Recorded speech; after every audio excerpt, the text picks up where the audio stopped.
अगर तुम्हारी यही मर्जी है तो फिर आज शाम उनके घर रिश्ता लेकर जाती हूँ।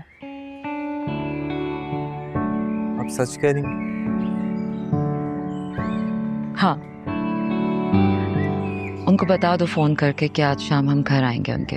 भाभी मैं बहुत नर्वस हो रही हूँ, पता नहीं फिरोज की अम्मी क्या बोलेंगी। नर्वस होने की कोई बात नहीं, कॉन्फिडेंट रहो। फिरोज अगर तुम्हारे नसीब में हुआ तो दुनिया की कोई ताकत उसे तुमसे नहीं छीन सकती, उसकी अम्मी भी। एक्चुअली मैं शानज़े को बहुत पसंद करता हूँ और उससे शादी करना चाहता हूँ। हम ये रिश्ता नहीं कर। अस्सलामु अलैकुम नाज़रीन, तो स्वागत है तव्हांजो इन न्यू वीडियो में। जीअं त तव्हां ॾिसंदा त हिन प्रोमो में तव्हांखे छा नज़रियो ऐं छा तव्हांजी दिलि चयो जो अॻिले एपिसोड में छा थींदो। अॼु मूं पाण फील कयो आहे जो हिन कहानी में वॾो दिलचस्पी मोड़ अची वियो आहे।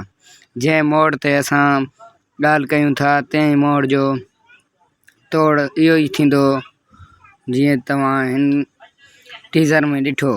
ऐं टीज़र ॾिसण न भुलिजो, ॾिसणो आहे त हम टीवी टीज़र लिखी करे सर्च कयो, सब्सक्राइब लाज़मी कयो।